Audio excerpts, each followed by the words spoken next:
Well, everybody, back again here in Guangzhou, coming all the way down to see this guy, the Ambassador of Peace, Cyrus Jansen. Alex, good to see you, brother. Great to see you again. Absolutely. And fantastic growth on your channel. Congratulations. Appreciate you. The road to 1 million, we're almost there. We're almost there. We're almost there. Fantastic.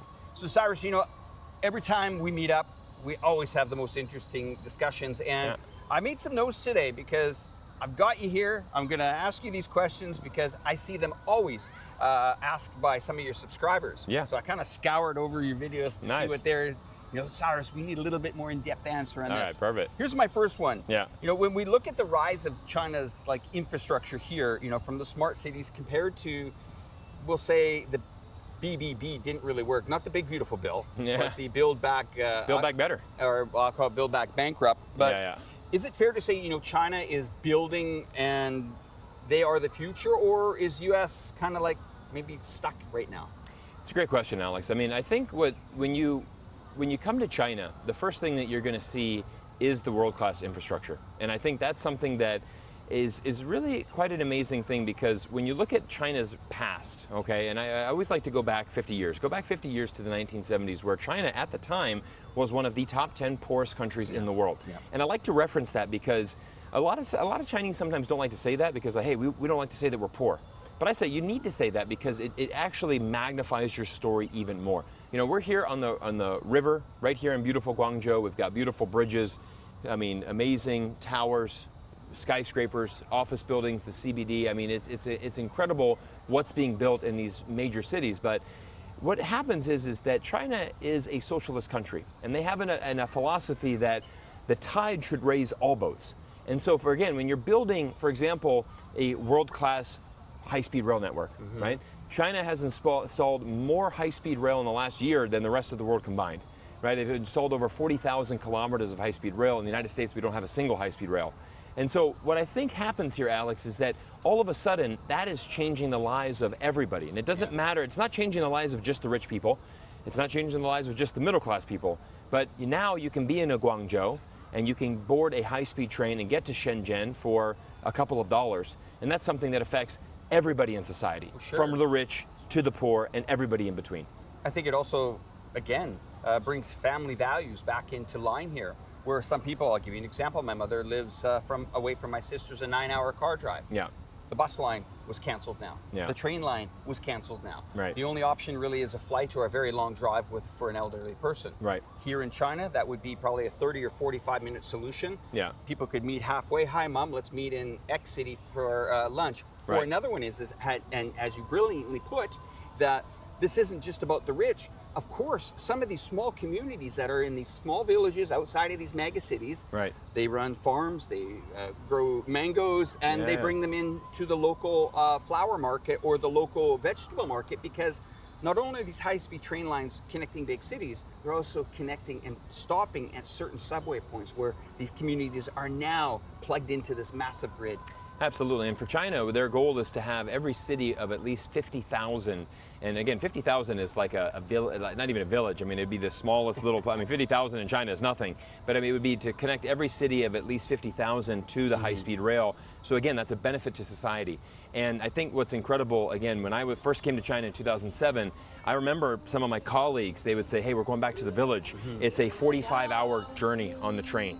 Because you know, I have to take these slow trains over the mountains, and then when I get close to my town, it's a 7-hour bus ride because there's no trains there.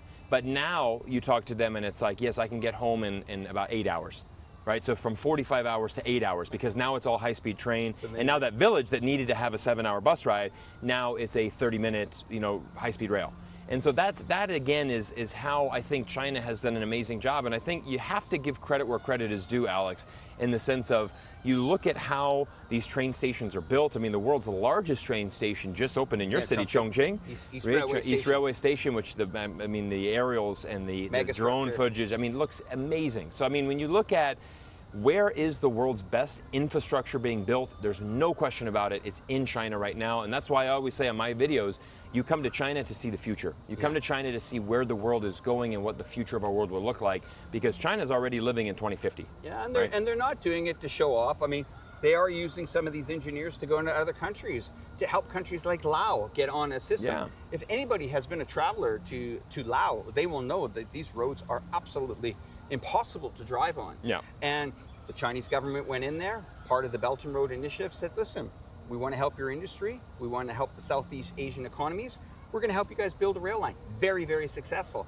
Another thing to keep in mind is when Cyrus is mentioning about 50,000 in these communities, got to remember, even in your own countries, you have a lot of these small communities. I call them forgotten communities. Yeah. Outside of big cities like Los Angeles, maybe some of these small communities that the municipality can't get the tax revenue, can't give you that water filtration that you need, can't clean the roads when something happens, if it's a snowstorm or something like that. China said, wait a minute, does it really make sense for us to have all this massive infrastructure or continue to rebuild it for such a small community? Right. So they will go in there and they will say, okay, listen, in the sake of prosperity of this country, Right. option A, B, or C, and they do it quite open because Right. I'm a contact point officer in the Shipingba district in Chongqing. Okay. And we gather information from the people. My role there is to gather information from what foreigners are having struggles with when they come to Chongqing. I said to them, the payment, Right. the WeChat, the Alipay payment, a little bit confusing. Right. The SIM card when they arrive at the airport, a little bit confusing. Right. And we're quite like, oh, okay, we'll put that in and we'll try to get that even from a national level. Right. So when we see these small communities, the China says, you know what, maybe we should move this community. And they do it with care. It's not like you see in these major Hollywood movies where they smash all these buildings down and they tell everybody to get on the train with their belongings. Yeah. It's done carefully, it's done right. And if it's not done in the point where they can bring economic prosperity, they do what it's called, they bring in, and I think you're aware of this, China's levels of tourism. They get the AAA, the 4A, the 5A, or whatever. They go and try these communities and say, listen guys, your community needs some growth. Maybe you can have a weekend market, or maybe you can be known as a off-grid bed and breakfast. Right. So they get in there, and I know that because we've been promoting these types of small villages, whether they're produce, growing tomatoes and potatoes and strawberries, to these small little quaint villages in China. I want to just highlight that though, is just that when you look at China, one of the most underrated things, I think, is the ability to have 5G network across the country. And I'm going to be very honest with you, Alex. I live in Las Vegas. Right. Okay. You struggle to get consistent 5G in the city of Las Vegas. There's many areas, even where I live, because it's it's a little bit higher up on the mountain. They're like, oh, the reception's terrible. So I mean, it's a joke because I mean, you can't get cell phone reception, let alone 5G. So it's very difficult to compare this, because when China, what's amazing is that, like, we talk about these villages and the farmers and the market. So in China right now, because 5G is every single place, I mean, you can be in the rural villages, you can be in the mountains, 5G is nationwide. Subways. But it's actually helped a lot of these rural farmers because they're now live streaming. They're actually selling tomatoes, they're selling grapes, they're selling all kinds of produce. And there's actually, the government has said, hey, look, you've got an opportunity to actually do live streaming. So we'll actually send, we're going to send young people, and we're going to show you how to do this. And they don't know anything. They're farmers in rural China. But all of a sudden, the government is saying, can you imagine that? The government's saying, look, we're going to send influencers your way. We're going to send people that know how to do social media. We're going to show you how to use a 5G phone. We're going to show you how to live stream, where you can basically start shipping these strawberries and different fruits around China.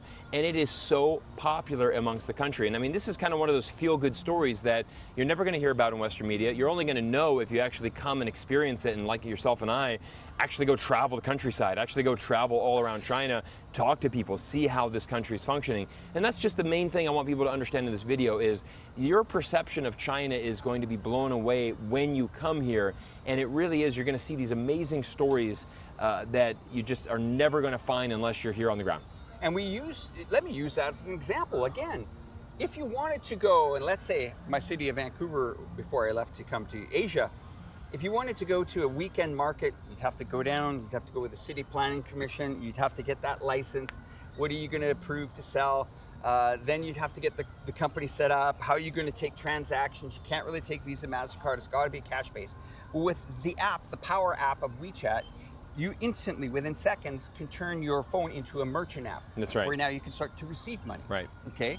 Now China says, if you're going to be a merchant, here's what you got to do: is pay a small fee. Right. Okay. we'll give you a tax number. Right. So, and we're talking within minutes. Yeah, yeah. I want to open up a store. I want to sell strawberries. I want to take this currency and fill that tax form in and that thing, and boom, you're done in about 5-10 minutes. That's incredible. Then your store opens. Now you're on an app like TikTok or Douyin. You're selling your product here. In that app, right inside that app, again, is WeChat Pay. Right. So it's seamless. Yeah. And then you say, well, how is that? Is there a person there? Do all these people have to travel out to the village? No, Yeah. they're on their phone and they're saying, well, I want that. And again, these apps, they connect to Meituan, the massive delivery network. So Yeah. even during the sales of these that you're talking about, incredible. you see delivery guys coming up, waiting for the package Yeah. that they need to deliver. Yeah. This is where it needs to go if you really... I mean, it's amazing though. I mean, that's what I mean is the interconnectivity, and I'll take it one step further, Alex, and this is why you look at why is China such a manufacturing, juggernaut, and really just the prowess in manufacturing is because what China does better than anything. I went and 2 years ago filmed a clothing factory. Oh, yeah, that's right. I remember that. And what was so special about that is that within 20 minutes of that clothing factory is everything you need. So the zippers, the cotton, the dyeing, the embroidery, everything that you can imagine, button factory, every step along the way, they're all located and concentrated in one area. So that's how you can mass produce and you can work much more efficiently, because if you're making these these shirts that we're making, well, you need the thread, you need the buttons, you need all of those steps, but it's all in one area, and that's how China is able to consolidate and work much more efficiently and be able to produce at a scale that no one in the world is able to match. And it is, again, why China has become such an important part of our global economy. Let's pivot over to, we've seen a lot of geopolitical stuff. It's been covered on your channel. We've been covering the Ukraine-Russia conflict for a few years now. Wow, time flies. Yeah. We fired the Middle Eastern conflict. I don't think that is over either. No. We'll probably have to address that. But this becomes a very important message because here's a country that could be aggressive. Right.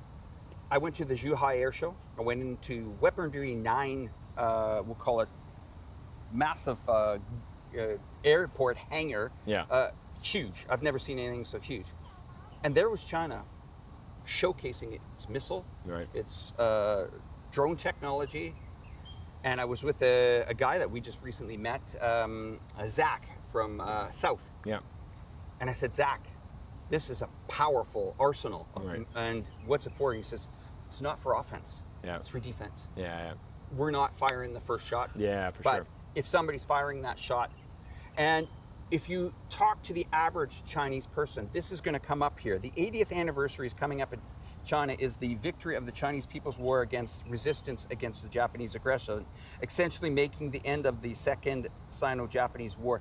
This is a big event here. Big and time. This is coming up, and I think you're going to be doing some stuff on that. Or Yeah, I'm going to head up to Nanjing and I'm going to go attend the ceremony up there. There's actually an amazing memorial that has been on my bucket list for a long time, commemorating the Nanjing massacre, and there's a history with that. So I think it's really important. I love to learn history whenever I travel around the world. So there's a kind of a museum there, very famous in China, and it really talks about the history. So I'm going to go there to get an education myself and learn about that. I'm probably going to make a video though about that because I know that it is a really big event here in China. And I think there's always this. There's message that we get in Western media, Alex, that China's an aggressor, right? Look at the South China Sea. China's trying to take it all over. Look at Taiwan. They're being aggressive. Look at how aggressive they are to America. And I think it's interesting. I had a follower who emailed me. He's from Florida, my home state, and he said, Cyrus, who do you think started all this war? Was it the U.S. or China? Who do you think started the tariff war? Was it U.S. or China? And I'm like, it was the United States. I mean, how could? Donald Trump didn't only start the tariff war on China. He started it with the entire world on April 2nd. I mean, I don't know how you could argue that point. I mean, facts are facts. But what's interesting here, Alex, is we look at, I'll be very blunt. Let's ask a question. Who has been a better factor for good and peace in the world over the last 50 years? And I don't think it's the United States of America.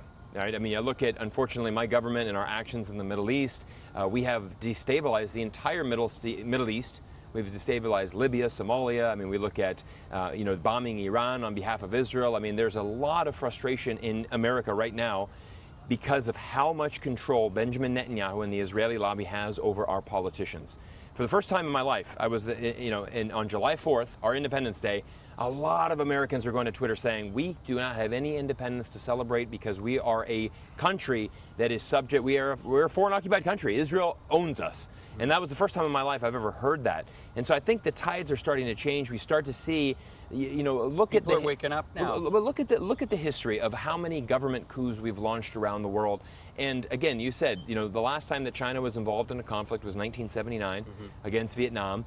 China has been a peaceful country rising. And I think what you look at, again, you can go through the propaganda points. Well, why is China, building Navy ships? Why is China assembling all this stuff? That's what superpowers do, right? I mean, the United States is the best example. I mean, we have assembled, arguably the biggest and strongest military in some regards, but China's catching up in many other aspects. So I know you've done a full military breakdown of the U.S. versus China armies and the military capacities, things like that. So again, I think that China, and what's even more important, Alex, is we look at the situation of Iran, and the simple thing is that if Iran had nuclear weapons, they would not be bombed by the United States and Israel. So there's an element of deterrence that is there. This is largely why the Soviets and the United States never went from a cold to a hot war, because there was, this nuclear deterrence on both ends. There's a reason why the United States has never really messed with North Korea, right? We've sanctioned them, but we've never had any military actions because we know that North Korea has a nuclear bomb. So China's a nuclear power, so is the United States, so is Israel. I mean, I just don't see any of these, there's no evidence to suggest that China is going to be the aggressor. We look at the Taiwan situation, and again, I mean, we constantly hear these talking points from U.S. generals. China's going to invade by 2027. They're the next threat. Well, there's no point really for China to invade Taiwan, because don't forget, everybody, this is an important point. Chinese look at Taiwan as their brothers, right? This is part of China. Actually, interesting enough, the vast majority of the world already recognizes that Taiwan is part of China. So, I mean, again, this is not a talking point. This is not me trying to, you're repeating CCP propaganda. No, this is actually the United States government's official position that there is one China. And, American government doesn't have a problem going into Hong Kong, which was handed over, which is a special economic region, and SAR, is that what they call it? Special Autonomous region, SAR, and as well as Macau. Yeah. I was recently in Macau. And you would say, well, what? There's casinos in China? Right. How? In fact, there's more gambling going on in China than there is in the new city of Vegas. Yeah, I know, it's incredible. So it's very interesting to see how disconnected we're. But, as our audience continues to watch our programs and to continue to understand, the message that we're saying is, all we're saying is just open up your mind, understand that these are two very powerful economic countries. Some have different ambitions. One want to take it by force. Special administrative region. Special administrative region, so yeah, SAR. There we go. So Thought it was it. Yeah. We've seen success with that in Hong Kong. Right. And we've also seen success with that in Macau. Yeah. Taiwan, to me, is it's going to be just another situation where they're going to go down there and they're going to say, okay, right now, everybody's happy with status quo. Yep. How about we do this, and how about we do that, and how about you tell us kind of what you do, and trust me, it'll get sorted, and everybody will move on, and then the Americans are going to say, well, we've invested big time in this area. Right. So there's got to be a conflict in this area. Well, there has to be a conflict in this area. And I think the ball's in the United States court. I mean, it firmly is. I don't think that there's not going to be a military interaction, because there's no point for Beijing to say launch missiles at Taipei. What benefit does that bring? Nothing. It's everything to lose and nothing to win. So it doesn't really benefit China's strategic long-term plan either. I mean, there is definitely a movement towards, or an acceleration towards, a reunification of some point, but it will happen organically and naturally. I mean, what I like to say, this is an interesting observation being in Hong Kong, is you've seen a tremendous amount of shift in Hong Kong in the last 5 years. Of course, where, I mean, and this is, I would say, even my wife, for reference, she lived in Hong Kong for a number of years working. A lot of her co-workers, let's say 5 years ago, I never want to go to mainland China, screw China, I don't like China. And now we go back and the tune has changed. They said, you know what? We, at the end of the day, we're Chinese. You know, Hong Kong's always been part of China, always will be part of China. And you see a tremendous amount of Hong Kong people now going across the border to Shenzhen, enjoying the benefits of being in China, which predominantly is lower pricing, lower inflation, and you have, I mean, it's amazing. You have now kids doing birthday parties in Shenzhen. Right, so imagine like Saturday morning we're going to the birthday party, but it's cross-border. But I mean, it's not hard for Hong Kong people to get to Shenzhen on the metro, even with the passport control and everything going across the border, 30 minutes. So I mean, it's not a big deal anymore. So it's very convenient. On national holiday on July 1st, there was over 1 million Hong Kong people that went to Shenzhen.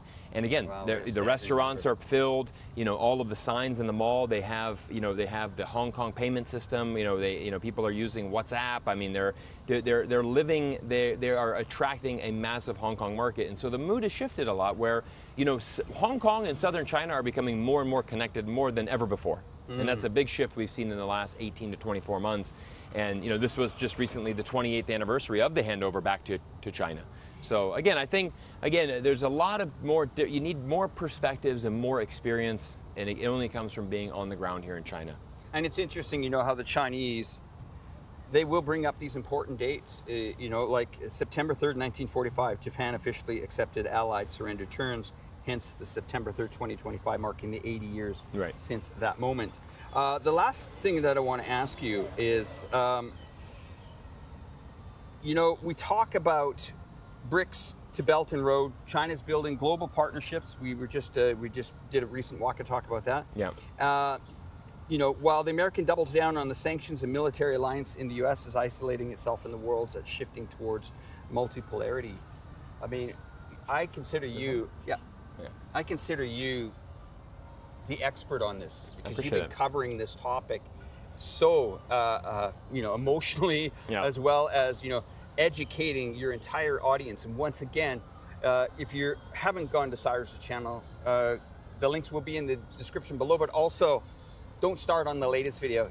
Go back a couple of years and see how this journey, and all along the way, you can pretty much predict that everything you've said has come to light. I appreciate that. I mean, I think my biggest message, I've already said it 4 or 5 times in this video, is you have to remove yourself from the Western media bubble. You have to get outside of that, because the world is very, very different. And I think there's a great graphic of showing, like, what the Western world, what the Western world thinks the world is, the international community according to the West. And it's basically Canada, US, the EU, Australia, and Japan. Yeah, that's what the international community is. But you start looking at the global South, which, as you and I would prefer to call it, the global majority, because you look at all of Latin America, all of Africa, you look at all of Southeast Asia, and you look at the Middle East region as well. It's quite incredible, because there are tremendous amount of movements that are happening here, Alex. I think one of the greatest stories that I covered recently was a declaration from 53 of the 54 countries in Africa who said, we are now going to move forward with China. We believe in China. And the thing is that China is genuinely very, very popular amongst the countries in Africa. And there's a fundamental difference. When the United States goes to Africa, we lecture the Africans, and we also tend to address them as a continent. You are Africa. This is what Africa needs. And it's a very arrogant, stereotypical American arrogance way to look at that. Whereas China says, look, we're going to have an Africa summit. There's 54 countries in Africa. We're going to have 54 meetings, because all 54 of you have different needs, have different wants, have different climates, different regions, different populations. So we need to treat you individually. And it's that type of special attention that is very big. You saw Donald Trump had a meeting with the president of Liberia. Wow, your English is fantastic. You speak English much better than the other people from Africa. Well, thank you, Mr. President. English is our national language. Where you would not find the Chinese to make that mistake. Okay? Because the Chinese are very, very, especially with diplomacy, they are at a different level. Because it doesn't matter if you are from Russia, if you're from the United States, or if you are from Botswana, or you're from Papua New Guinea. If you are a president of your country and you go to Beijing for a meeting, you get the red carpet rolled out, you get the official military welcome, you get the same treatment no matter if you're the best in the world, or the biggest in the world or the smallest in the world. You have an official state visit. That's how Chinese diplomacy is. And so that's how China has been able to win over the world. You look at BRICS. there is an arrogance there of saying, look, Donald Trump, anybody that wants to work with BRICS, we're going to give it an additional 10% tariff on you. And Lula from Brazil is like, well, basically that proves why BRICS is here in the first place, right? Because we don't want to be bullied and told what we want to do. We are independent countries. How about this? Donald Trump said, hey, because of your election result and the way that you're treating this former president, which by the way I really like because he was a pro-Trump guy. But because of the way that you treated him, I'm going to tariff you with 50% extra tariffs because of that. Now that is direct interference in a sovereign nation. Yeah. Okay. And I always ask this question: imagine if the shoes were reversed. Imagine if China said, we didn't like how that presidential election happened in America. We are going to sanction you as a result of that. That would be front page news, and everybody in America would be losing their mind. Okay. But all of a sudden, the U.S. and our president says that, and no one bats an eye. And so you have a tremendous amount of double standards. But I'll leave you with this one point, and it is Pew Research. A brand new study came out, interviewed 110,000 people from 110 different countries around the world. 79% of the world now has a more positive view of China than the United States. And again, I say this as a passionate U.S. citizen because I'm concerned for my country. Alex, I'm concerned for the way my government is acting, and I consider it my responsibility as an American that has traveled the world, that has seen a lot of, that I've been fortunate. I've traveled over 60 countries around the world, so I've seen the United States and how we are perceived on the international stage. I don't think it could have gotten worse for the United States than the first 6 months of 2025. Okay, our reputation on the international stage is plummeting, and that graphic should be a wake-up call. It should be on the front page of every newspaper in America, because that is what's happening right now. The world is looking at America differently, and unfortunately, a lot of Americans are just going to say, "Well, who cares? I only care what America is because we're from America and we're the best." But that's a very naive take, and unfortunately, that's why the majority of Americans don't have passports. They're naive. They don't understand the world outside. So if you're one of those Americans that are curious, I encourage you, get on a plane, go start to travel. Most importantly, come to China, because again, your mind is going to be blown from what you see here and what is actually happening on the ground here in China. Well said, Cyrus. Another point I want to make is that some leaders are pushing back. If we look at how Russia has survived, these multi thousands of tariffs and sanctions put on their country, whether it's in the banking industry, Visa, MasterCard, American Express, shut down. Go try to book a hotel in Russia on some of these trading platforms. There's not even an option to even look up for hotels on these platforms. Or payments, like let's say they used to buy from Amazon, can't do it anymore. They're trying to book flights to Europe. I landed in Moscow. I came in the arrivals, and all I saw was Asia, South America, Asia, zero from Europe. Yeah. So here's a country that said, you know what? We're going to roll the dice here. You can throw everything you want at us, and we're going to really see who our allies are. China, put politics aside. They're not involved. I heard the great statement from, I think it was the Ministry of Defense. Maybe I've got it wrong here. But for China, he said, if the Chinese were supplying Russia with missiles, the war would have been over already. Right. Okay, so here we are on that. And 1 second, 3, 2, 1. And thank you guys for coming back, and thank to the sponsor of this video. I really appreciate it. And well, guys, we're going to end this video off with a handshake like we always do. Cyrus Jansen, thank you, we're brother. going to see you. You're embarking on the beautiful city of Nanjing. Yeah. Very heartbreaking story of that city. And what else is in store for you? Well, we're going to Beijing, Shanghai, and Nanjing, so we're going to be taking some travels. I'm excited to bring the YouTube channel there, to try to cover some unique stories. We're going to be going, I've been invited by Tencent to actually go to the World AI Conference, so very excited to attend that.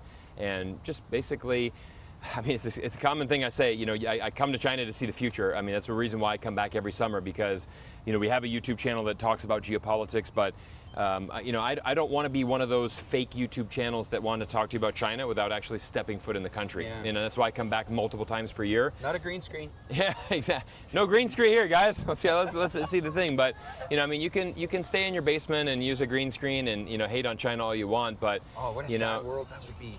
But I mean, about a better world, why don't you get on a plane and come and experience it? And most importantly, have an open mind, because the Chinese people are some of the friendliest people that you'll meet in the world. They embrace you. They love seeing foreigners here. They're curious about the world, and the conversations that you have here with people will really shock you. I think the society, I mean, I was walking, again, I'll leave you with one final point. I was just walking through the crowded streets with my wife and 3 children. We were having an afternoon stroll over the weekend, and you just look at the society, right? You look at the people walking by, and even my kids had noticed this. It's like, a lot of people are, just. It's so busy here. It's just, it's such a buzz. It's such an excitement. So, I mean, there's a great energy when you come back to China. And again, I mean, I just want, my biggest goal is for more people to come and experiencing it, and just really hopefully open a door that you're going to, hopefully this video today and this conversation has piqued your interest, and hopefully that you are open to that. Because I think when you start traveling the world with an open mind and you leave that Western media behind, and this is why a guy like Alex and Reportify Media, my channel, why there's many channels that are booming right now, because the future is independent journalism. I think mainstream media is dead. I think the future is independent journalism, and it's really getting here on the ground and covering the stories that you're not going to see, and that's what we're doing. We're doing it every day. And as you said, not only is China talking to other nations and they take diplomacy serious, also in the media sector where we're working, we're inviting a lot of nations to come visit our city of Chongqing. They're coming in.